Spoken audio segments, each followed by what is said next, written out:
রাত। New York শহর ঘুমিয়ে আছে, কিন্তু একটি জানালায় এখনও আলো জ্বলছে। ঘরের ভেতর একজন বৃদ্ধ মানুষ বসে আছেন, চুল এলোমেলো, চোখ দুটো ক্লান্ত, কিন্তু ভেতরে এখনও আগুন। টেবিলের ওপর ছড়িয়ে আছে নোটবুক, স্কেচ, অসমাপ্ত সমীকরণ, এমন সব আইডিয়া যেগুলো পৃথিবী বদলে দিতে পারত, কিন্তু পৃথিবী তাকে বেছে নেয়নি। এই মানুষটি একসময় বজ্রকে বন্দী করেছিল, বিদ্যুৎকে মানুষের দাস বানিয়েছিল, ভবিষ্যৎকে শত বছর এগিয়ে নিয়ে গিয়েছিল। তবু শেষ পর্যন্ত সে একা ছিল, দরিদ্র ছিল, ভুলে যাওয়া ছিল। প্রশ্ন হল, কিভাবে এমন একজন মানুষ যে আলো সৃষ্টি করেছিল নিজেই অন্ধকারে হারিয়ে গেল? সে জিতে গিয়েছিল, কিন্তু হেরেও গিয়েছিল। এই গল্প কোনো সাধারণ বিজ্ঞানীর নয়। এই গল্প এক অভিশপ্ত প্রতিভার, একজন মানুষ যাকে ভবিষ্যৎ বুঝেছিল কিন্তু নিজের সময় বুঝতে পারেনি। তার নাম নিকোলা টেসলা। আর সে তখনও জানত না তার জীবনের সবচেয়ে ভয়ঙ্কর যুদ্ধ এখনও শুরুই হয়নি। 1856 সাল, একটি ছোট্ট গ্রাম স্মিলিয়ান। তৎকালীন অস্ট্রিয়ান সাম্রাজ্যের এক কোণে পাহাড় আর নীরবতার ভেতর ঘুমিয়ে থাকা এক জনপদ। সেই রাতে আকাশ শান্ত ছিল না, বজ্রপাত হচ্ছিল একের পর এক, আলো ঝলকাচ্ছিল যেন আকাশ নিজেই ফেটে পড়ছে। ঠিক সেই মুহূর্তে একটি শিশুর জন্ম হল। গ্রামের ধাত্রী ভয়ে কাঁপছিল। সে ফিসফিস করে বলেছিল, এটা অশুভ লক্ষণ, এই শিশু ঝড়ের সন্তান। কিন্তু শিশুটির মা দুকা টেসলা শান্ত কণ্ঠে উত্তর দিয়েছিলেন, না, সে আলো নিয়ে আসবে। সেই শিশুই ছিল নিকোলা টেসলা, মায়ের উত্তরাধিকার। নিকোলার মা কোনো প্রাতিষ্ঠানিক শিক্ষায় শিক্ষিত ছিলেন না, কিন্তু তার মস্তিষ্ক ছিল এক আশ্চর্য যন্ত্র। তিনি মুখে মুখে জটিল যন্ত্র বানিয়ে ফেলতেন, কোনো নকশা ছাড়াই। সেলাই মেশিন, রান্নাঘরের টুল, যান্ত্রিক ডিভাইস। ছোট নিকোলা মুগ্ধ হয়ে তাকিয়ে থাকত। তার চোখে তখনই জন্ম নিচ্ছিল প্রশ্ন, কেন জিনিসগুলো এমনভাবে কাজ করে? এই প্রশ্নই একদিন পৃথিবী কাঁপাবে, কিন্তু তখন কেউ জানত না। বাবার ছায়া। তার বাবা মিলুটিন টেসলা ছিলেন একজন কঠোর অর্থোডক্স পুরোহিত। তিনি চাইতেন নিকোলা হোক একজন ধর্মযাজক। শব্দ, ভাষা, ধর্মীয় গ্রন্থ, এই ছিল তার জগৎ। কিন্তু নিকোলার মন ছিল অন্যখানে। সে শব্দের ভেতর যন্ত্রের আওয়াজ শুনত, অন্ধকারে আলো কল্পনা করত। চোখ বন্ধ করলেই তার মাথার ভেতর ঘুরত ঘূর্ণায়মান চাকা, তার শক্তির প্রবাহ। সে অন্য ছিল, আর এই অন্য হওয়াই ছিল তার প্রথম অভিশাপ। অদ্ভুত ক্ষমতা। নিকোলা সাধারণভাবে চিন্তা করত না, সে দেখতে পেত। কোনো যন্ত্র বানানোর আগে সে চোখ বন্ধ করত, আর সম্পূর্ণ যন্ত্রটি তার মাথার ভেতর ঘুরতে থাকত। সে জানত কোথায় ঘর্ষণ হবে, কোথায় তাপ বাড়বে, কোথায় ভাঙবে। বাস্তবে বানানোর দরকারই হতো না। এই ক্ষমতা তাকে বিশেষ বানিয়েছিল, কিন্তু একই সাথে তাকে একা করেছিল। শৈশবের ট্র্যাজেডি। একদিন তার বড় ভাই ডেন একটি দুর্ঘটনায় মারা যায়। পরিবার ভেঙে পড়ে। বাবার চোখে নেমে আসে নীরব শোক। মায়ের হাসি হারিয়ে যায়। আর নিকোলা, সে নিজেকে দোষী ভাবতে শুরু করে। এই অপরাধবোধ তার ভেতরে জন্ম দেয় এক অদ্ভুত তাড়না, আমাকে অসাধারণ কিছু করতেই হবে। এই মানসিক চাপ, এই শোক তাকে ঠেলে দেয় সীমাহীন পরিশ্রমে। অসুখ ও মৃত্যুর মুখোমুখি। কৈশোরে নিকোলা গুরুতর অসুস্থ হয়ে পড়ে। ডাক্তাররা বলে দেয় সে আর বাঁচবে না। বিছানায় শুয়ে জ্বরে কাঁপতে কাঁপতে সে বাবার কাছে একটি প্রতিশ্রুতি চায়, আমাকে ইঞ্জিনিয়ার হতে দাও। বাবা ভেঙে পড়ে। সে রাজি হয়। আর ঠিক তখনই নিকোলা ধীরে ধীরে সুস্থ হতে শুরু করে, যেন মৃত্যুর সাথেই সে এক চুক্তি করে ফেলেছিল। এই ছেলেটা তখনও জানত না তার মাথার ভেতরের আইডিয়াগুলো একদিন বিশ্বের সবচেয়ে শক্তিশালী মানুষদের শত্রু বানাবে। সে জানত না তার আবিষ্কার তাকে বিখ্যাত করবে, আর সেই খ্যাতিই একদিন তাকে ধ্বংস করবে। সে শুধু জানত তার ভেতরে কিছু একটা আছে যা তাকে থামতে দেবে না, আর এই পথেই তার জীবনের সবচেয়ে বড় লড়াই অপেক্ষা করছিল। কিন্তু সে জানত না সবচেয়ে ভয়ঙ্কর সময় এখনও আসেনি। চ্যাপ্টার 2, স্বপ্ন ও প্রথম লড়াই। যখন প্রতিভা নিজের সাথেই যুদ্ধ করে। নিকোলা টেসলা তখন আর শিশু নয়, কিন্তু সে এখনও সাধারণ মানুষ হয়ে ওঠেনি। তার ভেতরে যে আগুন জ্বলছিল তা তাকে ঘুমাতে দিত না, বিশ্রাম নিতে দিত না, স্বাভাবিক জীবনযাপন করতে দিত না। সে যেন নিজের মস্তিষ্কের ভেতর বন্দী এক যন্ত্র, 24 ঘণ্টা ঘুরছে, থামছে না। পড়াশোনার নেশা আত্মধ্বংসের কাছাকাছি। 1875 সাল টেসলা ভর্তি হল অস্ট্রিয়ান পলিটেকনিক ইনস্টিটিউটে। প্রথম দিন থেকেই সে আলাদা ছিল। অন্য ছাত্ররা যেখানে দিনে কয়েক ঘণ্টা পড়ত, টেসলা পড়ত 18 থেকে 20 ঘণ্টা। রাত 3টে উঠে পড়া, দিনভর ক্লাস, রাত গভীর হলে আবার বই। শরীর ভেঙে পড়ছিল, কিন্তু তার মাথার ভেতর তখনও বিদ্যুৎ ছুটে বেড়াচ্ছে। প্রফেসররা ভয় পেতে শুরু করলেন। তারা বললেন, এই ছেলে নিজেকে মেরে ফেলবে। কিন্তু টেসলা থামেনি, কারণ তার সামনে ছিল এক অদৃশ্য শত্রু, অপূর্ণ স্বপ্ন। সেই ক্লাসরুম যেখান থেকে যুদ্ধ শুরু। একদিন ইলেকট্রিক মোটরের ক্লাসে প্রফেসর একটি ডিসি মোটর দেখাচ্ছিলেন। চাকা ঘুরছে, কিন্তু সাথে সাথে চিঙ্গারি, শব্দ, ঘর্ষণ। প্রফেসর গর্বের সাথে বললেন, এটাই আধুনিক প্রযুক্তির চূড়ান্ত রূপ। ঠিক তখনই টেসলা উঠে দাঁড়াল। তার কণ্ঠ শান্ত, কিন্তু চোখে আগুন। স্যার, এটা অকার্যকর, এটা শক্তি নষ্ট করে। একদিন আমি এমন মোটর বানাবো যেখানে এই ঘর্ষণ লাগবে না। ক্লাসরুমে নীরবতা, তারপর হাসি। প্রফেসর বিরক্ত হয়ে বললেন, তুমি অসম্ভবের কথা বলছ, কমিউটেটর ছাড়া মোটর চলতে পারে না। কিন্তু সেই মুহূর্তেই টেসলার মাথার ভেতর একটি বীজ রোপিত হল। যদি বিদ্যুৎ নিজেই ঘরে? এই প্রশ্নই তার জীবন ধ্বংস করবে এবং পৃথিবী বদলাবে। এরপরের 6 বছর টেসলার জীবনের সবচেয়ে ভয়ঙ্কর সময়। সে খাচ্ছে, কিন্তু মাথার ভেতর মোটর। সে হাঁটছে, কিন্তু চোখে ঘূর্ণায়মান চুম্বক। ঘুমাতে গেলে চাকা ঘোরে, জেগে উঠলেও চাকা ঘোরে। বন্ধ করার কোনো সুইচ ছিল না। বন্ধুরা ভাবতে শুরু করল সে পাগল হয়ে যাচ্ছে। পড়াশোনা অসম্পূর্ণ রইল, টাকা শেষ হল, পরিবার দূরে। কিন্তু সে থামেনি, কারণ টেসলা বিশ্বাস করত সমাধান আছে, শুধু এখনও দেখা যায়নি। বুদাপেস্টের সূর্যাস্ত, মুহূর্তের মধ্যে বিপ্লব। 1882 সাল টেসলা তখন বুদাপেস্টে কাজ করছে এক টেলিফোন কোম্পানিতে। দিনে সাধারণ চাকরি, রাতে অদৃশ্য যুদ্ধ। এক সন্ধ্যায় তার বন্ধু সিগেটি তাকে পার্কে হাঁটতে নিয়ে যায়। সূর্য অস্ত যাচ্ছিল, আকাশ লাল সোনালি। টেসলা হঠাৎ থেমে গেল, চোখ স্থির, শ্বাস বন্ধ। সে যেন এই পৃথিবীতে নেই। হঠাৎ সে মাটিতে কাঠি দিয়ে আঁকতে শুরু করল, বৃত্ত, রেখা, ঘূর্ণন। এইটা দেখো, সে চিৎকার করে উঠল। দুটো ভিন্ন ভেজের এসি কারেন্ট, ঘূর্ণায়মান চুম্বক ক্ষেত্র, মোটর নিজেই ঘুরবে। 6 বছরের যন্ত্রণা 1 সেকেন্ডে ভেঙে গেল। সে বুঝে গেল, ইন্ডাকশন মোটর, এটাই ছিল ভবিষ্যৎ। কিন্তু প্রতিভার শত্রু পুঁজিবাদ। সমস্যা ছিল একটাই, টেসলার কাছে টাকা ছিল না, ল্যাব ছিল না, যন্ত্র ছিল না, বিশ্বাস করার মতো মানুষ ছিল না। ইউরোপে সবাই ডিসি বিদ্যুতের দাস। এডিসনের নাম তখন দেবতার মতো। টেসলা বলল এসি, লোকেরা শুনল পাগলামি। শেষমেশ একটা সাহসী সিদ্ধান্ত, আমেরিকা। যদি কেউ বোঝে, সে বোঝাবে। 4 সেন্ট আরেকটি চিঠি। 1884 সাল টেসলা জাহাজে উঠল। পকেটে 4 সেন্ট, হাতে একটা চিঠি। চিঠিটা লেখা থমাস এডিসনের নামে।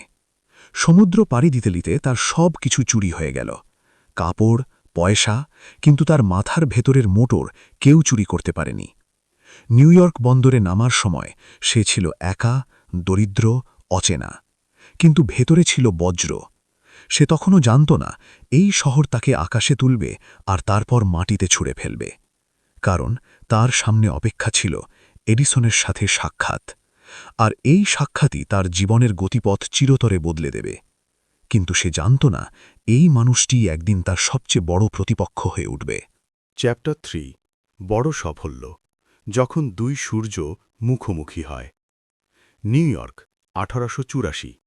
শহরটা তখনও আধুনিক নয়, কিন্তু শব্দে ভরা, ধোঁয়ায় ভরা, অহংকারে ভরা। ঘোড়ার গাড়ির চাকা পাথরের রাস্তায় ঠুকঠুক শব্দ করছে। কারখানার চিমনি থেকে কালো ধোঁয়া উঠছে। বিদ্যুৎ এখানে বিলাসিতা, আর সেই বিদ্যুতের রাজা একজনই, Thomas Alva Edison. Nikola Tesla তখন শহরের এক প্রান্তে দাঁড়িয়ে, পকেটে 4 সেন্ট, পায়ে ধুলো, চোখে ক্লান্তি, কিন্তু মাথার ভেতরে পুরো ভবিষ্যৎ। তার হাতে একটি চিঠি, 1 লাইনের সুপারিশ। আমি দুজন অসাধারণ মানুষকে চিনি, একজন আপনি আর অন্যজন এই যুবক। চিঠিটা খুলে দেখার আগেই এই লাইনে তার ভাগ্য লেখা হয়ে গিয়েছিল। প্রথম সাক্ষাৎ, 2 জগতের সংঘর্ষ। এডিসনের ল্যাবরেটরি ছিল যুদ্ধক্ষেত্রের মতো। শব্দ, তেল, লোহার গন্ধ, ডিসি জেনারেটরের গর্জন।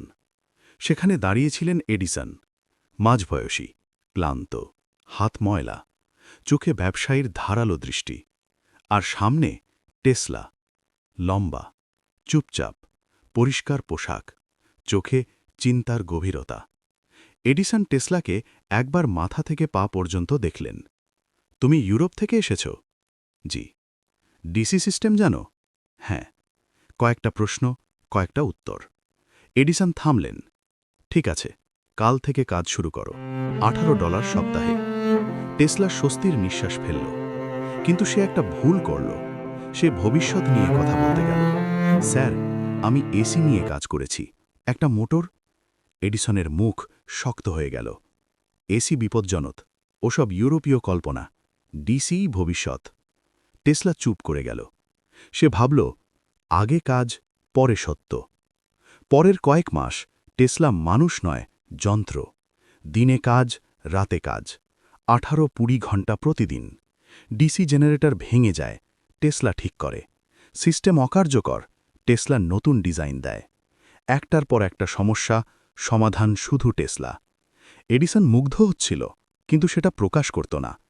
একদিন এডিসন বলল, টেসলা, তোমার ডিসি মেশিনগুলো যদি পুরোপুরি উন্নত করে দাও, আমি তোমাকে $50,000 দেব। টেসলার মাথা ঘুরে গেল। এই টাকা মানে নিজের ল্যাব, নিজের গবেষণা, স্বাধীনতা। সে প্রশ্ন করল, আপনি প্রতিশ্রুতি দিচ্ছেন? এডিসন হেসে বলল, অবশ্যই। টেসলা বিশ্বাস করল। এটাই ছিল তার সবচেয়ে বড় ভুল, অসম্ভবকে সম্ভব করা। পরের 1 বছর টেসলা নিজেকে নিঃশেষ করে দিল। 24টা মেশিন, 24টা নতুন ডিজাইন, কম ঘর্ষণ, কম ক্ষয়, বেশি কার্যক্ষমতা। এডিসনের কোম্পানি লক্ষ লক্ষ ডলার বাঁচাল। সবাই খুশি, সবাই লাভবান। শেষমেশ টেসলা এডিসনের সামনে দাঁড়াল। স্যার, কাজ শেষ। এডিসন চেয়ারে হেলান দিল। ভালো কাজ। তাহলে সেই টাকা? এডিসন হেসে উঠল, জোরে, ঠাট্টার মতো। টেসলা, তুমি আমেরিকান হাসি বোঝো না, ওটা মজা। নীরবতা। ঘরের বাতাস ভারী হয়ে গেল। তোমার বেতন বাড়িয়ে $26 করছি, এটাই যথেষ্ট? এই মুহূর্তে টেসলার ভেতরে কিছু ভেঙে গেল। এটা শুধু টাকা ছিল না, এটা ছিল বিশ্বাস। নীরব প্রস্থান। টেসলা কিছু বলল না। সে শুধু বলল, আমি আর কাজ করব না। এডিসন কাঁধ ঝাঁকাল। টেসলা বেরিয়ে গেল। নিউ ইয়র্কের ঠান্ডা রাস্তায় একজন মানুষ হেঁটে যাচ্ছে, যার মাথায় পৃথিবীর ভবিষ্যৎ, কিন্তু পকেটে $1 নেই। পতনের তলানিতে। 1885 সালের শীত। টেসলা রাস্তা খুঁড়ছে, দিনে $2। লোকেরা তাকে চেনে না, জানে না এই মানুষটাই কয়েক মাস আগে এডিসনের সাম্রাজ্য বাঁচিয়েছিল। রাতে সে আকাশের দিকে তাকিয়ে থাকে। সে প্রশ্ন করে, প্রতিভার কি কোনো মূল্য নেই? কিন্তু তার ভেতরের আগুন তখনও নেভে যায়নি। প্রথম আলো। একদিন একজন মানুষ তাকে খেয়াল করল। সে শুনল টেসলার কথা, তার আইডিয়া, তার মোটর, আর বলল, আমি তোমাকে বিশ্বাস করি। এই এক বাক্য আবার ইতিহাসের চাকা ঘোরাতে শুরু করল। টেসলা তখনও জানত না এই বিশ্বাসই তাকে শিখরে তুলবে, আর তারপর আরেকবার ভেঙে দেবে। কারণ সামনে অপেক্ষা করছিল বিদ্যুতের জন্য মহাযুদ্ধ। কিন্তু সে জানত না এই যুদ্ধ শুধু প্রযুক্তির নয়, এটা হবে নৈতিকতার, মানবতার আর আত্মত্যাগের। এই সিদ্ধান্তই তার জীবন বদলে দেবে। চ্যাপ্টার 4 বিশ্বাসঘাতকতা শত্রু যখন আলোকে ভয় দেখানো হয়। এই যুদ্ধটা শুরু হয়েছিল নীরবে, কোনো বন্দুক ছাড়া, কোনো সেনা ছাড়া। কিন্তু এটা ছিল ইতিহাসের সবচেয়ে নোংরা যুদ্ধগুলোর একটি। এর নাম ওয়ার অফ কারেন্টস, বিদ্যুতের যুদ্ধ।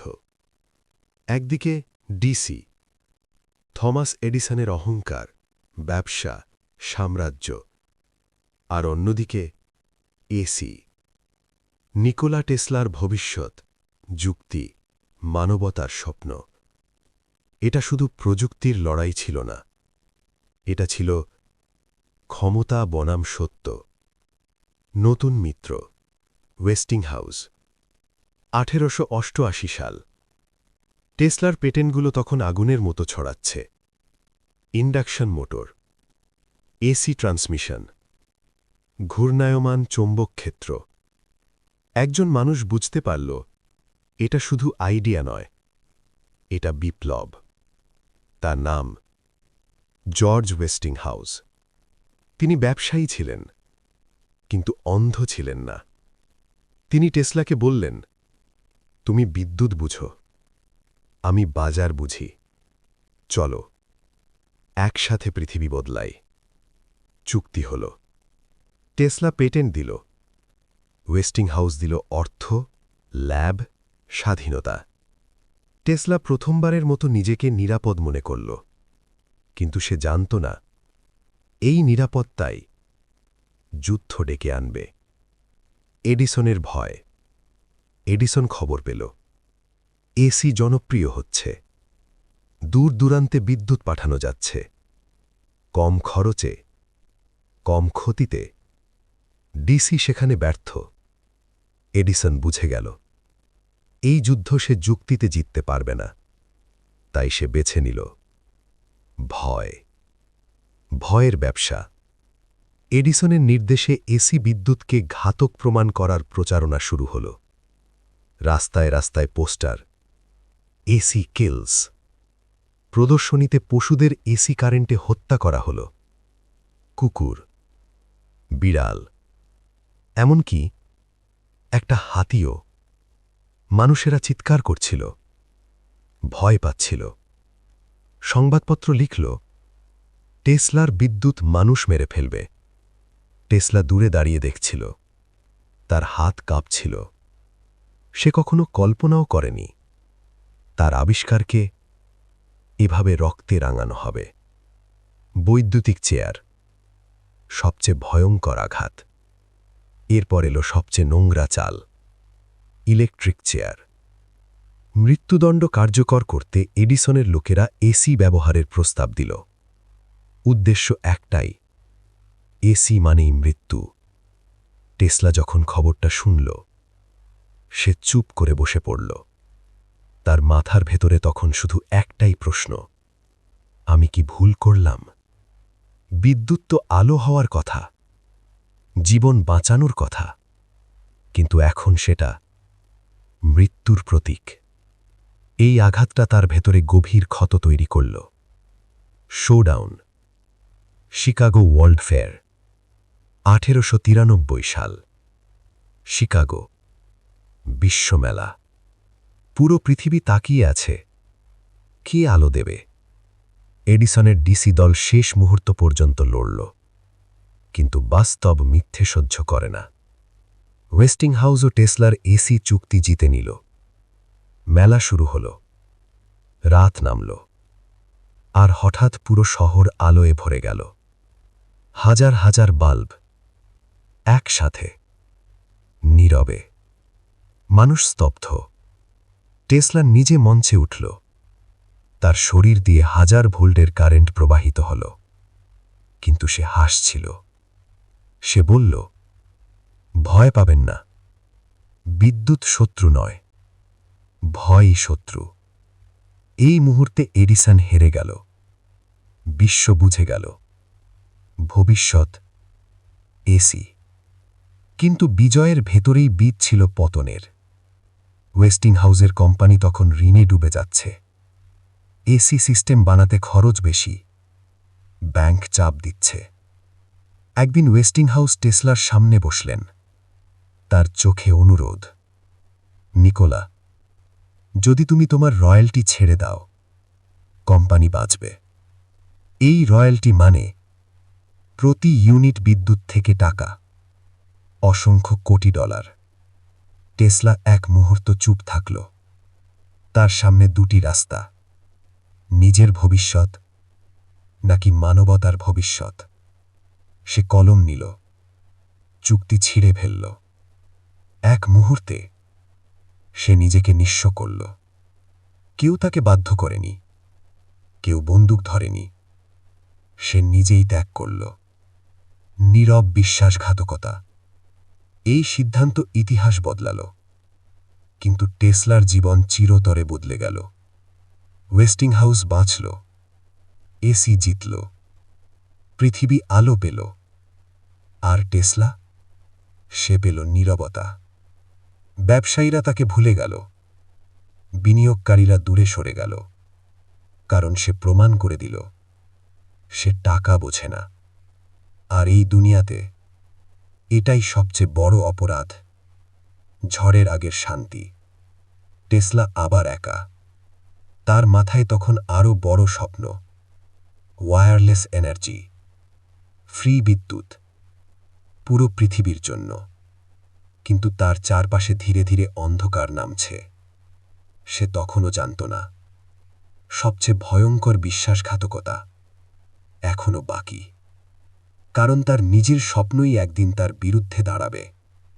কিন্তু সে জানত না, সবচেয়ে বড় পতন সবচেয়ে বড় উচ্চতার পরেই আসে। চ্যাপ্টার 5, চূড়ান্ত বিজয় বা পতন, যখন স্বপ্ন নিজেই শত্রু হয়ে দাঁড়ায়। এই অধ্যায়টা কোনো বিজয়ের উৎসব নয়, এটা কোনো সাধারণ পতনের গল্পও নয়। এটা সেই মুহূর্তের গল্প যখন একজন মানুষ নিজের সময়ের থেকে অনেক বেশি এগিয়ে চলে যায়, আর সেই কারণেই সে একা হয়ে যায়। নিকোলা টেসলা তখন বিশ্বের চোখে একজন বিজয়ী। এসি জিতেছে, শহরগুলো আলোয় ভরছে, মানুষ অন্ধকার ভুলে যাচ্ছে। কিন্তু টেসলা জানত এটা শেষ নয়। তার কাছে বিদ্যুৎ মানে শুধু তার আর তার নয়, তার কাছে বিদ্যুৎ মানে সবাইয়ের অধিকার। আর এই চিন্তাই তার সবচেয়ে বড় অভিশাপ। নতুন স্বপ্ন, তার ছাড়া বিদ্যুৎ। টেসলা প্রশ্ন করল, যদি বিদ্যুৎ তার ছাড়াই পাঠানো যায়? লোকেরা হাসল, কিন্তু সে থামেনি। তার মাথায় তখন একটাই ছবি, পৃথিবী নিজেই একটি পরিবাহক। আকাশ, মাটি, সবকিছু। বিদ্যুৎ বাতাসে ছড়িয়ে পড়বে, ফ্রি, সবার জন্য। কোনো মিটার নেই, কোনো বিল নেই, কোনো মালিক নেই। এই চিন্তাই ভবিষ্যৎকে আলো দেবে, আর ব্যবসায়ীদের ঘুম কেড়ে নেবে। জেপি মর্গান, শেষ ভরসা। 1900 সাল, টেসলা দেখা করল বিশ্বের সবচেয়ে শক্তিশালী ব্যাংকারের সাথে, জেপি মর্গান। এক ঘরে বসে দুই মানুষ, একজন ভবিষ্যৎ দেখে, অন্যজন লাভ। টেসলা বোঝাল Wardenclyffe tower, wireless energy, global communication. Morgan প্রথমে আগ্রহী হলেন। তিনি জিজ্ঞেস করলেন, এটা থেকে টাকা আসবে কিভাবে? টেসলা থামল। সে সত্য বলল, এটা ফ্রি হবে। এই এক লাইনে ঘরের তাপমাত্রা বদলে গেল। মর্গান বুঝে গেল এই মানুষটাকে নিয়ন্ত্রণ করা যাবে না। তবু তিনি অর্থ দিলেন, কারণ তখনও তিনি ভাবছিলেন হয়তো পরে লাগাম টানা যাবে। ওয়ার্ডেন ক্লিফ টাওয়ার, আকাশ ছুতে চাওয়া। Long island. এক বিশাল কাঠামো উঠতে শুরু করল, লোহার কঙ্কাল, বৃত্তাকার গম্বুজ। লোকেরা থেমে তাকাত। এটা কি? কেউ জানত না। টেসলা দিন রাত সেখানে থাকত, ঘুম কম, খাওয়া কম। তার চোখে তখন শুধু একটাই দৃশ্য, পুরো পৃথিবী আলোয় ভরা। সে বিশ্বাস করত একবার চালু হলেই সবকিছু বদলে যাবে। বিশ্বাসঘাতকতা, নীরব, ঠান্ডা। মর্গান খবর পেল টেসলা শুধু যোগাযোগ নয়, বিদ্যুৎও ফ্রি করতে চায়। এইবার তিনি থামলেন। অর্থ বন্ধ হল, কোনো চিঠি নেই, কোনো ব্যাখ্যা নেই। টেসলা বুঝে গেল সে একা। ওয়ার্ডেনক্লিফ অর্ধেক তৈরি, শ্রমিক চলে গেল, যন্ত্র বন্ধ। টেসলা দাঁড়িয়ে দেখছিল তার স্বপ্ন ধীরে ধীরে মরছে। সে ব্যাংকে গেল, দরজায় দরজায় ঘুরল, কিন্তু তার নাম এখন ঝুঁকিপূর্ণ। ধ্বংস। ১৯১৭ সাল, যুদ্ধ। সরকার সন্দেহ করল এই টাওয়ার শত্রুর কাজে লাগতে পারে। এক সকালে বিস্ফোরণ। ওয়ার্ডেনক্লিফ ভেঙে পড়ল। কেউ কাঁদেনি, কেউ প্রতিবাদ করেনি। টেসলা দূরে দাঁড়িয়ে দেখছিল। তার ভেতরে তখন আর কিছু ভাঙার বাকি ছিল না। নিঃসঙ্গ বছরগুলো। হোটেলের ছোট ঘর, ভাঙা জুতো, বকেয়া বিল। পৃথিবী তখন নতুন নতুন উদ্ভাবকের নামে মেতে উঠেছে। রেডিও অন্যের নামে, রাডার অন্যের নামে, আইডিয়া টেসলার। কিন্তু ইতিহাসে নাম নেই। সে কথা বলতো পাখির সাথে, খাবার দিত কবুতরকে। একটা সাদা কবুতর, তার সবচেয়ে কাছের বন্ধু। সে বলতো, আমি তাকে ভালোবাসি, যেমন একজন মানুষকে ভালোবাসে। অধ্যায় ৬। মৃত্যুর পরের জীবন, যখন পৃথিবী দেরিতে ক্ষমা চায়। এই অধ্যায়টা কোনো কবরের গল্প নয়, এটা পুনর্জন্মের গল্প। কারণ কিছু মানুষ মরে গিয়েও শেষ হয় না। নিকোলা টেসলা মারা যাবার পর পৃথিবী এক মুহূর্ত থামেনি। ট্রাম চলেছে, বাল্ব জ্বলেছে, কারখানা ঘুরেছে, সবকিছু স্বাভাবিক। কিন্তু কেউ জানত না এই স্বাভাবিকতার প্রতিটি সেকেন্ড একজন ভুলে যাওয়া মানুষের ওপর দাঁড়িয়ে আছে। চুপচাপ লুট, মৃত্যুর পর প্রথম বিশ্বাসঘাতকতা। টেসলার দেহ তখনও ঠান্ডা হয়নি। হোটেল রুমের দরজা বন্ধ, ভিতরে ঢুকল সরকারি লোক। কাগজ, নোট, ডায়াগ্রাম সব জব্দ। কোনো আদালত নয়, কোনো ব্যাখ্যা নয়। প্রশ্ন একটাই, এই মানুষটা আসলে কতটা বিপজ্জনক ছিল? কারণ তার মাথা থেমে গেছে, কিন্তু তার আইডিয়া থামেনি। আজও কেউ জানে না সেই কাগজগুলোতে ঠিক কী ছিল। শুধু এইটুকু জানা, যা ছিল তা পৃথিবীকে ভয় পাইয়ে দেওয়ার মতো। সময় এগোয়ে টেসলা থেকে যায়। ১৯৫০, ১৯৬০, ১৯৭০। নতুন নতুন নাম, নতুন নতুন নায়ক। বইয়ে লেখা হল এডিসন, মার্কনি, অন্যরা। টেসলা এক লাইনের ফুটনোট। কিন্তু বাস্তবে বিশ্ব তখন তার কাঁধে দাঁড়িয়ে। AC power grid, radio frequency, remote control, wireless communication, একটার পর একটা টেসলার চিন্তার প্রতিধ্বনি। লোকেরা ব্যবহার করছিল, কিন্তু জানত না কার মাথা থেকে এসেছে। ইন্টারনেট যুগ, মৃত মানুষ কথা বলতে শুরু করে। তারপর এলো ইন্টারনেট, আর হঠাৎ একটা নাম আবার ভেসে উঠল, নিকোলা টেসলা। পুরনো ছবি, পুরনো উদ্ধৃতি। মানুষ প্রশ্ন করতে শুরু করল, এই লোকটা এত কিছু করেও কেন আমরা তাকে জানতাম না? ডকুমেন্টারি, ভিডিও, বই। প্রজন্ম বদলাতে থাকল, আর প্রতিটি নতুন প্রজন্ম একই সিদ্ধান্তে পৌঁছল। আমরা ভুল মানুষকে নায়ক বানিয়েছিলাম। বিদ্রূপ, টেসলার নামে ভবিষ্যৎ। একদিন একটি কোম্পানি আত্মপ্রকাশ করল। নাম টেসলা। ইলেকট্রিক গাড়ি, বিদ্যুৎ, ভবিষ্যৎ। লোকেরা হাততালি দিল, কিন্তু এই নামটা ছিল একটা বিদ্রূপ।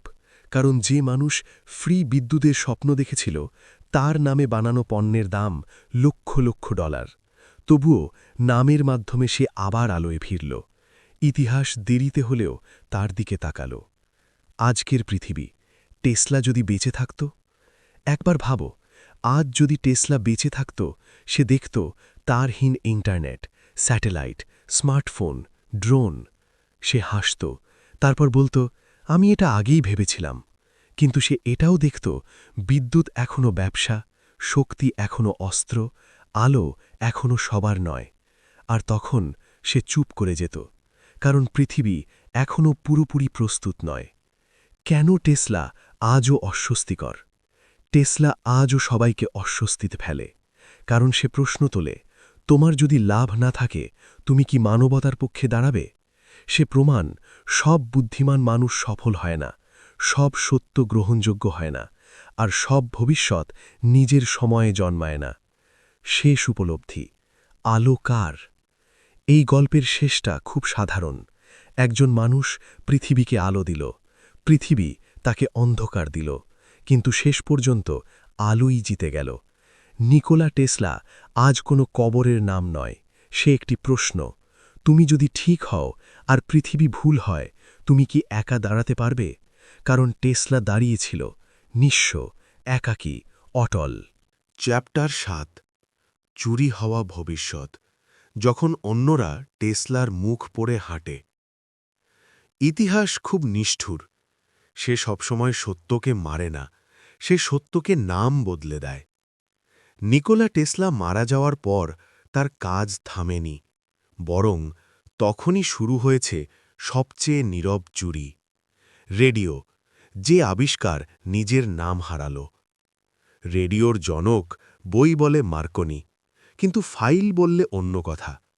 টেসলা অনেক আগেই ওয়্যারলেস সিগন্যাল, ট্রান্সমিশন, ফ্রিকোয়েন্সি সব কিছুর পেটেন্ট ফাইল করেছিল। কিন্তু তার সময়ে তার লবি ছিল না, তার আইনজীবী ছিল না, তার পেছনে ব্যাংক ছিল না। মার্কনি ছিল বিক্রি করা যায় এমন মুখ, টেসলা ছিল ঝুঁকিপূর্ণ প্রতিভা। ফলাফল, ইতিহাস ভুল নাম শিখল।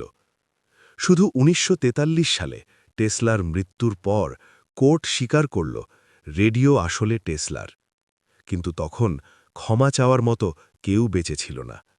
রাডার, রিমোট, ড্রোন, নীরব উত্তরাধিকার। আজ তুমি রিমোট কন্ট্রোল চাপো, ড্রোন ওড়ে, রাডার শত্রু খোঁজে। এসব নতুন মনে হয়, কিন্তু টেসলা ১ শতাব্দী আগে এগুলোর ব্লুপ্রিন্ট এঁকেছিল। সে বলেছিল, একদিন মানুষ দূর থেকে যন্ত্র চালাবে, যুদ্ধ হবে মানুষ ছাড়া। লোকেরা হেসেছিল। আজ লোকেরা ভয় পায়, কারণ ভবিষ্যৎ ঠিকই এসেছিল, শুধু ভুল নাম নিয়ে। সবচেয়ে বড় চুরি, কৃতিত্ব নয়, নীরবতা। টেসলার সবচেয়ে বড় ক্ষতি কোনো এক আবিষ্কার চুরি নয়, সবচেয়ে বড় ক্ষতি তাকে ভুলে যেতে শেখানো। কারণ ভুলে গেলে প্রশ্ন থাকে না, ভুলে গেলে রিং থাকে না। আর টেসলা এমন মানুষ যাকে মনে রাখলে সিস্টেমকে প্রশ্ন করতে হয়। অধ্যায় ৮, টেসলা মাইন্ড। যে মানুষটা ভবিষ্যৎ দেখত কিন্তু বর্তমান বুঝতে পারেনি। এই অধ্যায়টা কোনো আবিষ্কারের তালিকা নয়, এটা কোনো টাইমলাইনের গল্পও না। এই অধ্যায়টা হলো একটা মানুষের মাথার ভেতরে ঢুকে পড়া। কারণ নিকোলা টেসলাকে বুঝতে হলে তাকে তার ল্যাব থেকে নয়, তার মনের ভেতর থেকে বুঝতে হয়। আর সেই মন সাধারণ ছিল না, নিরাপদ ছিল না, আর এই পৃথিবীর জন্য বানানোও ছিল না। টেসলা যন্ত্র বানাত না, সে ভবিষ্যৎ দেখত। অন্য বিজ্ঞানীরা কাজ করত একভাবে, পরীক্ষা, ভুল, আবার চেষ্টা। টেসলা, সে চোখ বন্ধ করত, আর তখন তার মাথার ভেতরে একটা সম্পূর্ণ থিয়েটার খুলে যেত। চাকা ঘুরছে, চুম্বক ফিল্ড বদলাচ্ছে, কারেন্ট প্রবাহিত হচ্ছে, যন্ত্র ভাঙছে, আবার ঠিক হচ্ছে, সবকিছু বাস্তবে বানানোর আগেই। সে বলতো, আমি কখনো প্রোটোটাইপ বানাই না, আমি আগে দেখি, তারপর শুধু কপি করি। এই ক্ষমতা তাকে ১০০ বছর এগিয়ে দিয়েছিল, আর একই সাথে তাকে মানুষ থেকে বিচ্ছিন্ন করেছিল। কারণ তুমি কিভাবে বিশ্বাস করবে একজন মানুষকে যে বলে, আমি এটা মাথার ভেতরে চালিয়ে দেখেছি? অতি সংবেদনশীল মস্তিষ্ক, আশীর্বাদ না শাস্তি? টেসলার ইন্দ্রিয়গুলো স্বাভাবিক ছিল না। আলো তার কাছে অসহ্য উজ্জ্বল, শব্দ তার কাছে যন্ত্রণা। একটা ঘড়ির টিকটিক তার মাথা ভাড়িয়ে দিত। সে নির্দিষ্ট সংখ্যায় জিনিস গুনত, ৩, ৬, ৯। এই সংখ্যা না হলে সে শান্ত হতো না। রেস্টুরেন্টে বসলে সে প্লেট পরিষ্কার করত অদ্ভুত নিখুঁতভাবে। মানুষ ভাবত সে অদ্ভুত, কেউ ভাবেনি এই অদ্ভুততাই তার প্রতিভার দাম। তার মস্তিষ্ক একই সাথে অত্যন্ত শক্তিশালী এবং ভয়ঙ্করভাবে ভঙ্গুর ছিল। নিখুঁততার অভিশাপ। টেসলার সবচেয়ে বড় সমস্যা ছিল সে থামতে পারত না। একটা জিনিস কাজ করলেও সে বলত আর ভালো করা যায়। বিনিয়োগকারীরা চাইত চলবে এমন কিছু, টেসলা চাইত একদম নিখুঁত কিছু। এই পার্থক্যটাই তার সবকিছু নষ্ট করে দিয়েছে, কারণ বাজার অপেক্ষা করে না, পৃথিবী ধৈর্য ধরে না, আর টেসলা সে অপেক্ষা করত পারফেকশনের জন্য। সে মানুষ পছন্দ করত না, কিন্তু মানবতাকে ভালোবাসত। টেসলা পার্টিতে যেত না, বন্ধুত্ব রাখত না, সে মানুষকে বিশ্বাস করত না, কিন্তু সে মানবতাকে নিজের থেকেও বেশি ভালোবাসত। সে বলেছিল, আমি টাকা বানাতে আসিনি, আমি মানুষকে মুক্ত করতে এসেছি। এই কথাটা সবচেয়ে বিপজ্জনক, কারণ এই পৃথিবী মুক্ত মানুষ চায় না, সে নিয়ন্ত্রণযোগ্য মানুষ চায়। আর টেসলা সে নিয়ন্ত্রণ মানত না। টাকা না বোঝা মানুষরা কেন হারে? টেসলা কখনো বোঝেনি আইডিয়া যথেষ্ট নয়, আইডিয়াকে রক্ষা করতে হয়, আইডিয়াকে লড়তে হয়। সে ভাবত সত্য নিজেই জিতবে। কিন্তু বাস্তবে যেতে যার হাতে আইনজীবী, যার পেছনে ব্যাংক, যার আছে প্রোপাগান্ডা, টেসলা এগুলোর কোনোটাই রাখেনি। সে বিশ্বাস করত মানুষ ভালো, আর এই বিশ্বাসটাই তার সবচেয়ে বড় ভুল। একাকিত্ব, প্রতিভার শেষ স্টেশন। বছরের পর বছর টেসলা একা থেকেছে। হোটেল রুম, নোটবুক, কবুতর। সে বলত, মানুষ আমাকে বোঝে না, কিন্তু ওরা বোঝে। একটা সাদা কবুতরের কথা বলতে গিয়ে তার চোখ ভিজে যেত, কারণ সেই পাখিটা তার সাথে কোনো প্রশ্ন করেনি, কোনো লাভ চায়নি, শুধু ছিল। টেসলা কেন অস্বস্তিকর? আজও টেসলা অস্বস্তিকর, কারণ সে প্রশ্ন করে, কেন বিদ্যুৎ ফ্রি নয়? কেন জ্ঞান মালিকানাধীন? কেন মানবতা লাভের নিচে? এই প্রশ্নগুলোর উত্তর দিতে গেলে সিস্টেম কাঁপে। তাই সিস্টেম চায় টেসলাকে একজন পাগল জিনিয়াস বানিয়ে রাখতে, কারণ তখন তার প্রশ্নগুলো এড়ানো যায়। সেই উপলব্ধি, সে ভুল ছিল না, সে তাড়াতাড়ি ছিল। টেসলার সমস্যা এটা না যে সে ভুল ছিল, সমস্যা হলো সে আগে ছিল। এই পৃথিবী ধীরে বদলায়, আর টেসলার দৌড়ত। সে এমন এক ভবিষ্যৎ দেখেছিল যেখানে শক্তি সবার, জ্ঞান সবার, আলো সবার। আর এমন ভবিষ্যৎ আজও পুরোপুরি আসেনি।